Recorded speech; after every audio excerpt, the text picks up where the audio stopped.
For me, it was about finding the right fit when it came to a job. 18 months after leaving the military, where I worked as a field medic, I'd already been through 4 different jobs and wound up quitting every single one. A few weeks after leaving my last position, a home care agency reached out to me about an opening for a night nurse at the home of a longtime patient. The prospect of working a night shift and simplicity of focusing on a single individual was appealing and unique from my previous jobs.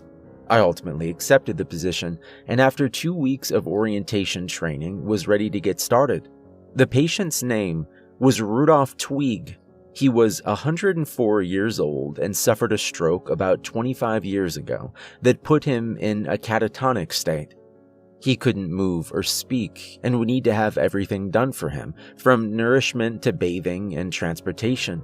Apparently, he was a very wealthy man and lived in a large house where he wanted to remain in lieu of being transferred to a medical care facility. Aside from my full-time work, I like to write and keep journals. The following entries recount my first night working at Mr. Tweague's home. 8:41 p.m. I arrived at the Tweague residence at 7:50 p.m. I pulled up in the circular driveway and noticed the lights were on inside the giant brick white house, but didn't see any other cars. When I spoke to Mrs. Bowe, the care team's head nurse, she clarified I would be alone upon arrival, but would have instructions left for me. At the front entrance, I found an envelope with my first name written on it, and it contained the following letter. Greetings, Mr. Burroughs. Welcome to the residence of Mr. Rudolph Tweague. We're pleased to have you join our little family. Your shift begins at 8 p.m. sharp. You will be relieved at 5:30 a.m. When you arrive, Mr. Tweague will have already been fed, bathed, and ready for bed. He has a very simple routine. Upon arrival, Mr. Tweague will be in the parlor listening to the radio. The dial will be set to AM frequency 101.3. Do not change it. He will stay in the parlor until 8:45 p.m. Move Mr. Tweague to his study from 8:45 to 9:30 p.m. He likes listening to his audio tapes. Follow the instructions on what tape to play for him that night. At 9 p.m., make sure all windows and doors leading outside are locked. Mr. Tweague goes to bed at 9:30 p.m. Use the service elevator by the stairway to transport him upstairs. Set his hospital bed at a 25-degree angle. While Mr. Tweague is asleep, make sure his bedroom door is shut at all times and check in on him every 30 to 45 minutes. In addition, you must follow these 7 important rules. Number 1. There are 9 mirrors in the house. After you put Mr. Tweague to bed, cover every mirror with a white sheet. Number 2. You may find Mr. Tweague out of his room after you've put him to bed. If this happens, bring him back to his bedroom and lock the door. Number 3. If you receive a call on the landline from 10:45 to 11:30 p.m., the caller will have a message for Mr. Tweague. Write it down on the notepad and follow any specific instructions they may give you. Number 4. From 1:09 to 1:51 a.m., stay in Mr. Tweague's bedroom with the door locked. Otherwise, crawl on all fours if you fail to reach his room before that time. It can't see anything lower than 3 feet from the ground. If it comes near you, don't look up. Number 5. The mannequins in Mr. Tweague's study like to roam the house after midnight. If you ever find both in the same place, disarm the mannequins and cover them with white sheets. Number 6. Inside the refrigerator is a lidded pot. At 2:59 a.m., set the pot on the top stair leading into the basement. Return for the pot at 3:37 a.m. and put it in the sink. Do not enter the basement under any circumstances. Number 7. If you hear the radio or television turn on, stop what you're doing and move to the second floor immediately. Remain there until it's quiet downstairs. Help yourself to any food or drinks in the kitchen. You may use the television in the den, radio in the parlor, or computer in the study, and you are free to explore the house. Contact the agency's 24-hour line if you need anything. Signed, Mrs. Bowie, head nurse. Mr. Tweague was in the parlor, just as the letter said. He was very frail and had a deathly pale, narrow, wrinkled face with dark circles under his sunken eyes, and a thin arch of scraggly grayish-white hair lining the sides of his bald scalp. He was wearing a plaid wool robe and had another blanket tightly wrapped around his legs. His wheelchair was state-of-the-art. It was able to recline, move vertically up and down, and even had smaller gadgets attached that were monitoring his vitals. While Mr. Tweague's appearance was somewhat unsettling, I did empathize and treated him like any ordinary patient. With a smile, I introduced myself to Mr. Tweague and explained what I would be doing. As expected, Mr. Tweague didn't respond and simply stared straight ahead with his rigid, stony, expressionless look on his face. The radio emitted bursts of static with gargled voices that were utterly indecipherable words and phrases. I double-checked the dial to see if it was indeed set at AM 1013, remembering how I was instructed not to change the channel. I just finished my walkthrough of the house and found additional instructions on where the medical supplies were located, how to operate the service elevator, locations of every door, window, and mirror, along with a set of numbered keys and reference for the use of each one. It's time to bring Mr. Tweague to his study. 10:04 p.m. It took some time, but I just finished covering all the mirrors and am about to make a final sweep of all the windows and doors to make sure they're locked. I completed the rest of Mr. Tweague's routine without incident.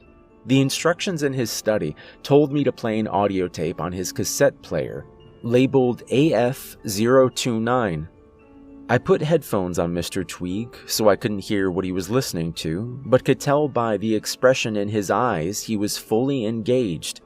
The mannequins mentioned in Rule 5 were on either side of the bookshelf in his study. They were whitish beige and seemed to embody the female form with completely featureless faces. One had its hands placed on its hip, while the other hand's fingers lightly grasped the bottom of its chin as if the mannequin was in a state of thought. The other mannequin's hands were intertwined behind its head, and it stood in a coy, compelling pose. Both stood on their platforms and had the words Etta and Nina written on them, which I guessed were their names. I noticed Etta had a crack running down the center of its face, while Nina was missing its left index and pinky fingers. I jokingly introduced myself and even asked them not to sneak up on me since I scared easily. The house's rules are quite peculiar the more I think about it, but I wouldn't be surprised if some of them are part of an indoctrination joke they pull on newcomers. I'm anxious to learn more when I speak with Mrs. Bowie, who's worked for Mr. Tweague since before he got sick. I'm sure she knows everything there is about his past and this house. 10:49 p.m. I thought I heard giggling or crying. I couldn't tell which it was. It seemed like it was coming from the walls. I heard it in the kitchen, living room, den, and upstairs hallway. It would appear and fade randomly. I may have just been hearing things. It's an old house, after all. 12:06 a.m.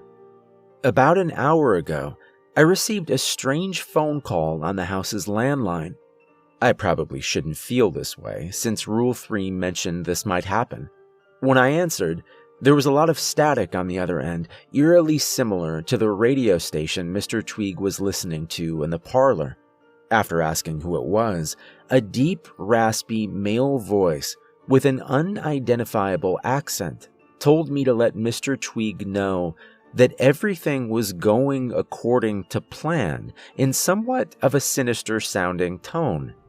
He then told me to open the basement door and relay the same message from the top of the stairs.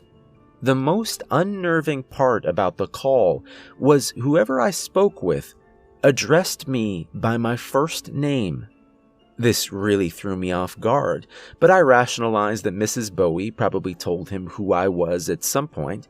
Nonetheless, I couldn't shake off how unsettled the conversation left me, and it only got worse when I followed the man's instructions. When I opened the basement door, it revealed a decrepit wooden staircase that seemed to lead into a pit of impenetrable blackness. Intimidated by the sight, I nervously uttered the message that everything was going according to plan and wasn't sure if I was supposed to wait for some kind of response.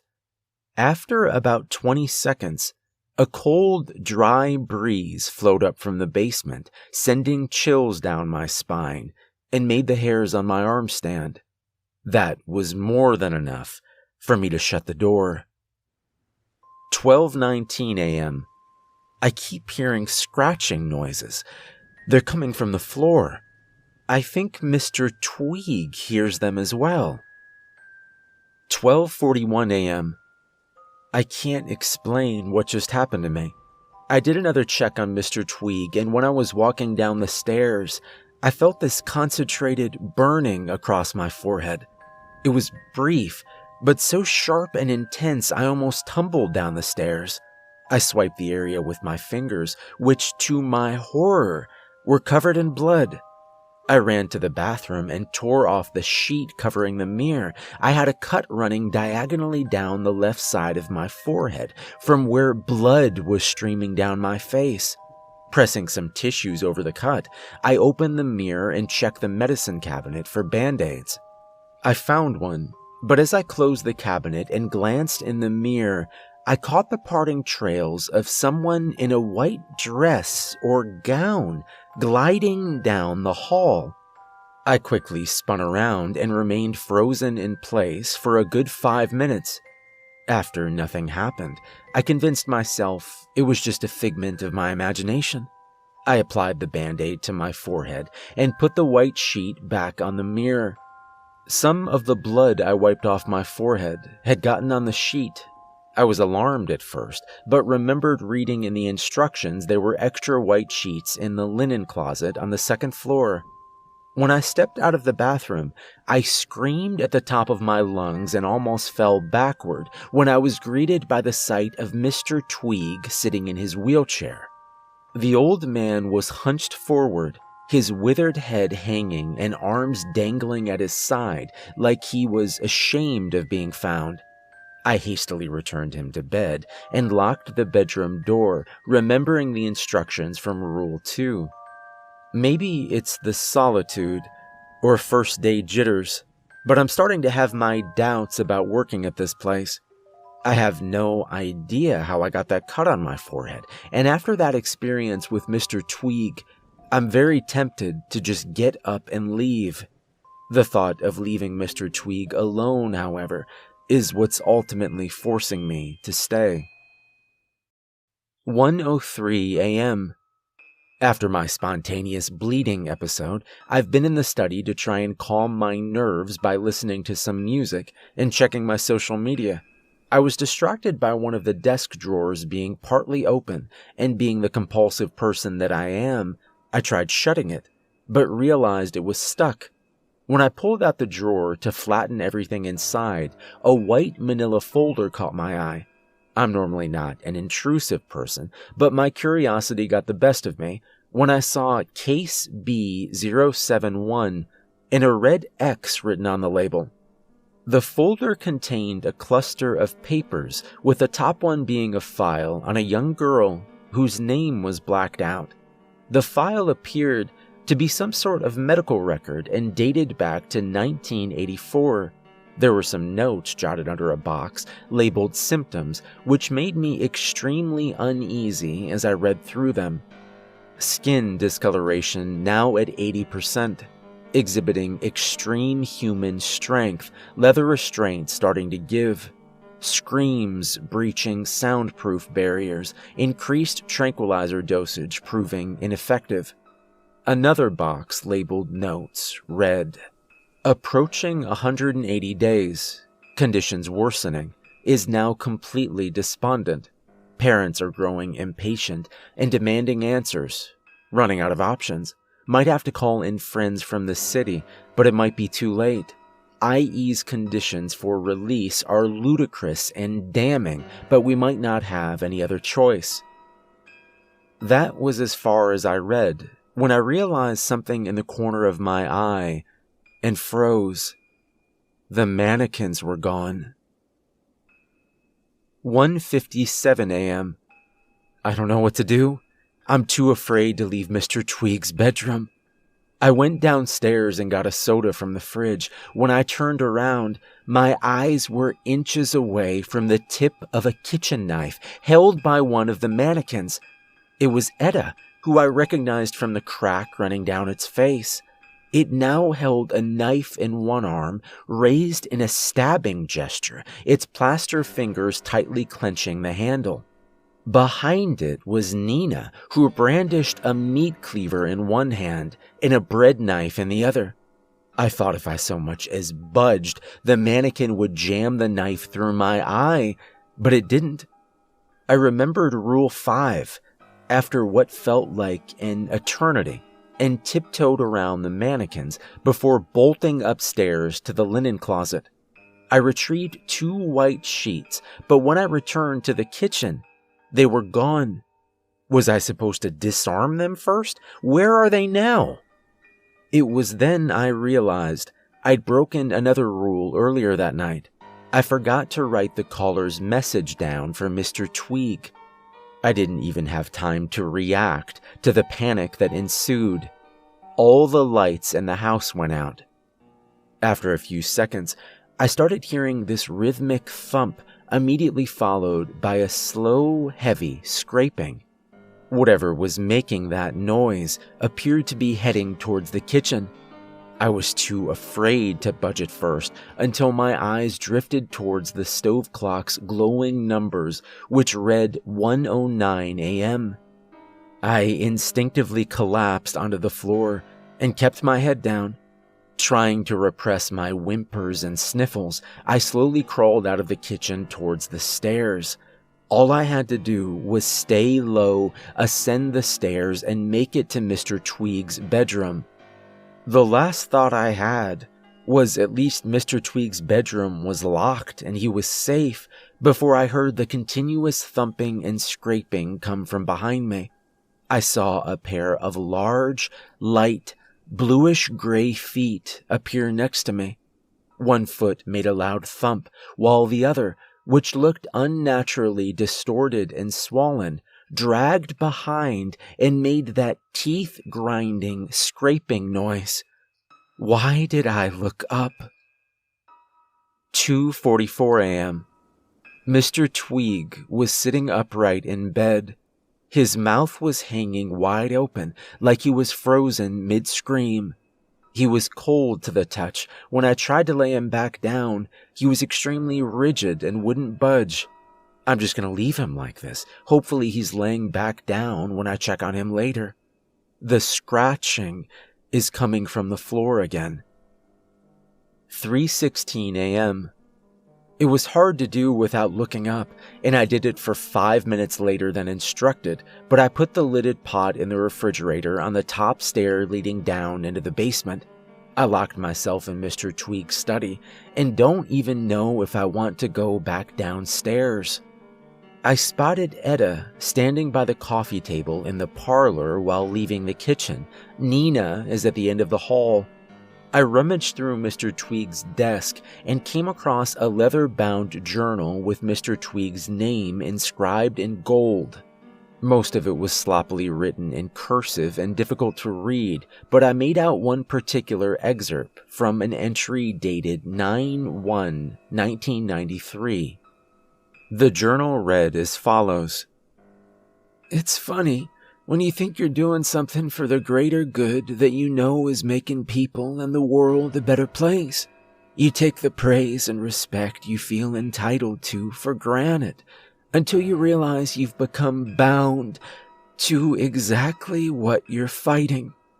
It's ironic that their intended prison has turned into a nurturing ground to make them stronger. Their confines are getting weaker, and they sense it. I don't know what I'm going to do." 4:07 a.m. I don't have the strength to crawl up the stairs. It's hard enough to do without looking up. All I can do is write. I mustered up the courage to retrieve the pot before the deadline. When I opened the basement door, it was no longer on the top stair. Peering down into the dark abyss, I pondered whether I should go down when the pot flung out of the blackness and hit me directly in the knee. I fell to the floor and started tumbling down the basement stairs. The inside of the pot was coated in a thick red ooze that smelled like smoky, rotting meat. Some of it got on me. It was when I started frantically scrambling up the stairs that the scream started, a symphony of shrieks and bellows containing tones of agony, sadness, terror, and rage. I reached the top stair when I felt something sharp grab onto my injured leg, like claws digging into my flesh as it tried pulling me down. I used every last ounce of strength to release my leg, too frightened to look down at whatever had grabbed a hold of me. I heard something make its way up the stairs toward me when I slammed the door shut. Whatever it was started pounding on the basement door when it reached the top of the stairs. I heard a few short bursts of hissing and a series of low scratching and scraping noises, which ceased after 10 or 15 seconds. I'm pretty sure my kneecap is shattered and the lower half of my shin is covered in deep slash marks that formed a steady, smeary blood trail behind me. The pain is unbearable. I'm hoping if I lay here, I can eventually drift off and be discovered by the first arriving member of the daycare team at 5:30 a.m. Or not. I just heard a sound in the den. I think the television turned on.